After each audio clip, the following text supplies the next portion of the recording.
Nen malaken yam kanasin kon tin la lere lianka kanwar online TV kajan gwasame roje banaling chalado sharan South Sudan mila refugees yenre wike Uganda ko sha match jekkene day kaja gwas ente enwini banje chulinkel mi jirame jidit kajen channel me ngot kan konore roje me gore jin bije nyagane de ko ken ko gor kono ban leren kono lat ko rodien banakaling ko nogo jeno jin biler be kaling gatong na internet gore jin be subscribe kan nogo be jin ba nyaga kanede ko ken kalam ni charwa gor pinka kor kemi shi video ci jagu ke ci ler ci jeling bana shi wore ler man balinga jen gwasamo cit kamen shi atende shi jeling shala no shawun mi jel ka ma kana dai la mission ka kam chatide cha jeng ma kana dai police ni Uganda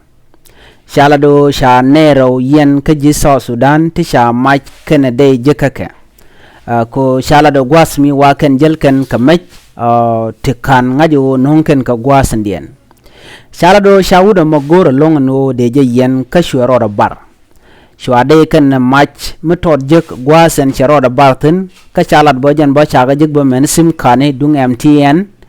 shala do chaga jek chala do shawuda mo chaja kep ka chaja yen re which ka Koboko Central Police Station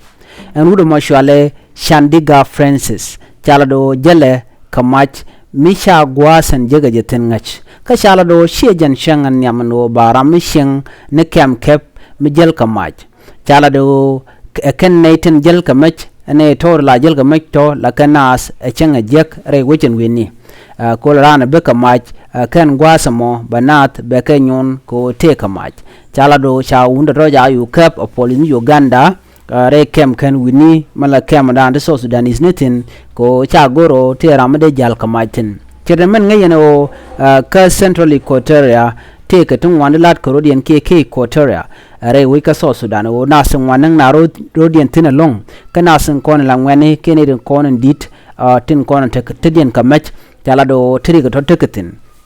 ajan mi gorjen wo de nas dialan kon tele Unified Force de mal jaga jabe de ka laslet ko de mai de captain ken kaneta to do no ko ngoda kan mal kan no gosda ka kanas la Unified Force kan kan laslet bu melung no bane to baga jaga ja de match de ka captain tenedian chimnen yana mo kan de TM ni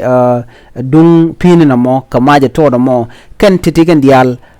chala do ken ka de mai ni tejal ka jaram mo menyuno jen wajen la jena gwada maka bo gwasame men bi de yana nen bo gwasame no en bi mo e bi wojen dien shala do sharam mo cha je kef ka sha de token me cha ga jig ba ka je ke de ti nen no mo cha ga jig kan to ko kien te kan la do gwasame jele dande linga jan gwasame nas delen kon tidin ko ngwag du mu ken ga ten kien de nas de kan shinga lor dara gwa ko kane ti kane re kon dong na ka nas ka wer ki ka chang dar mi chaje je gwadu karwadu en mach shirami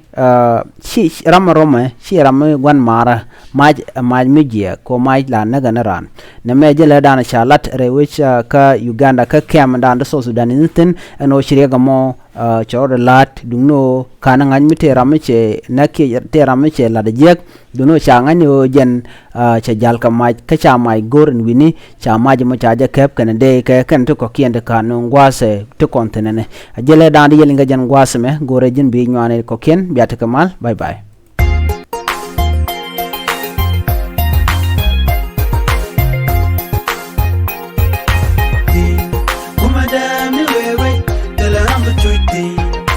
Tell me be tweety,